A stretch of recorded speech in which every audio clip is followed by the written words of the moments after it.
This is Embracing Digital This Week with Dr. Darren and Paige Pulsifer. This week's top stories. In ubiquitous computing news, Google is making some waves by urging the FTC to block Microsoft's acquisition of OpenAI's cloud division. Can you believe it, Paige? Seriously, it sounds like Google is playing the protector of the cloud. They say it could harm competition, like holding a monopoly on a buffet line. Exactly. Google emphasizes that fair competition is critical for innovation and consumer choice. They're worried it might stifle smaller players trying to innovate. And we all know those smaller companies are often the ones that think outside the box. It's like the little guy trying to climb a big mountain. Well said. And speaking of tech challenges, let's talk about 5G and cloud computing. It's an exciting topic, but there's still some skepticism. Right? We had all these dreams of everything running faster thanks to 5G, but now we're still waiting on those speed improvements. A bit of a letdown for the tech fanatics. True, yet experts are hopeful. They believe better integration strategies could unlock 5G's potential for cloud services across sectors. Fingers crossed.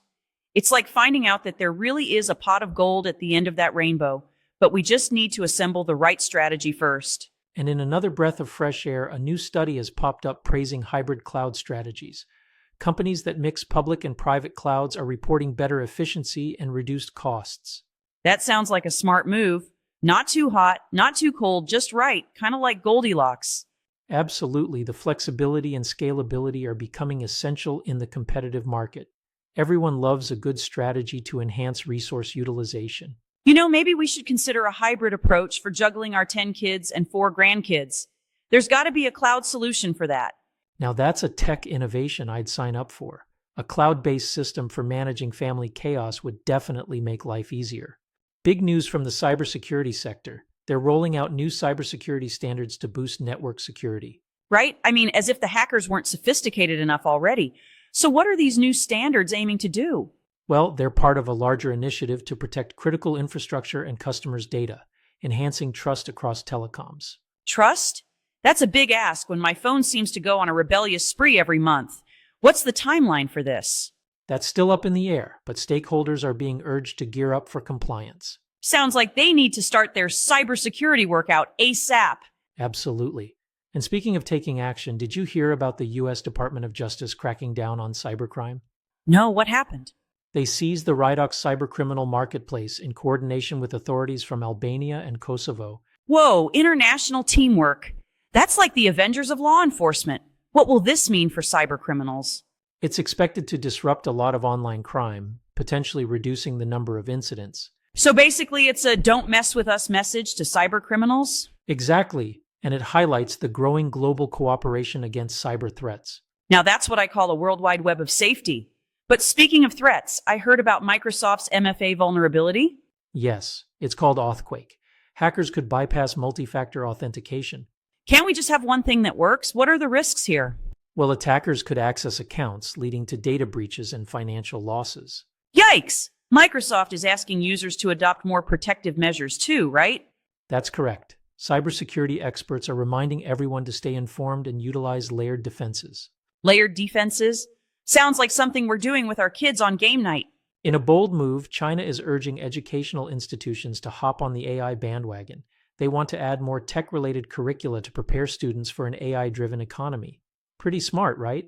Absolutely. If anyone's going to thrive in the tech landscape, it's got to be the students. Maybe even our grandkids will need AI lessons in kindergarten. Exactly. With tools like ChatGPT becoming household names, equipping students with these skills is crucial.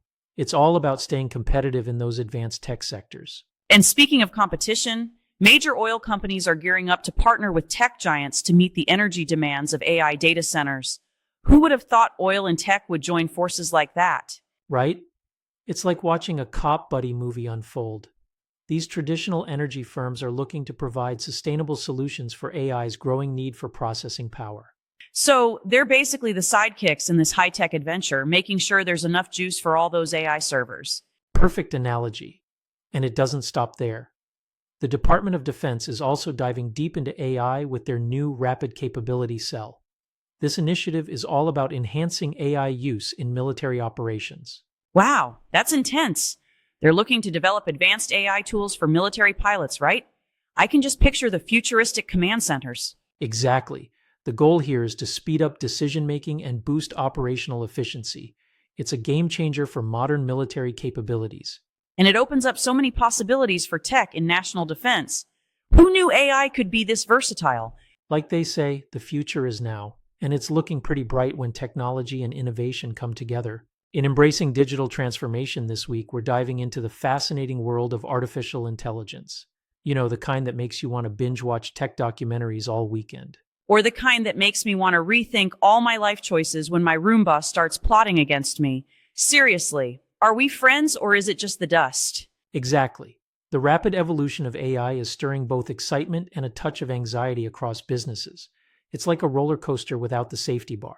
More like a runaway train? I mean, the pressure on companies to jump on the latest tech trends can feel overwhelming. How do they even keep up? Great question. It requires a roadmap. Organizations need to adopt AI thoughtfully to actually derive value. It's not just about slapping on some fancy tech and calling it a day. Right, it's not like putting sprinkles on a cake and hoping it tastes good. You need to know what you're doing. So, what are some essential steps they should consider? Well, first off, understanding their specific needs. It's like picking the right toppings for your pizza. Pineapple on everything might not be the best strategy. Unless you're into that sort of thing, no judgment here. But really, businesses must define their AI goals clearly. Otherwise, they end up chasing shiny objects with no real direction. Exactly. And let's not forget training. Employees need to be on board with the changes. Think of it as teaching your dog new tricks, only this time it's leveraging data. You mean I can't just toss my employees a treat and hope for the best? Gotcha. So to wrap it up, embracing AI isn't just about tech. It's about strategy and people. Absolutely. With the right approach, businesses will not only keep up but thrive in the digital age. Thanks for tuning in. That's it for Embracing Digital this week. If you've enjoyed this episode, check out our full-length weekly podcast, Embracing Digital Transformation. And check out our website, embracingdigital.org. Until next week, go out and embrace the digital revolution.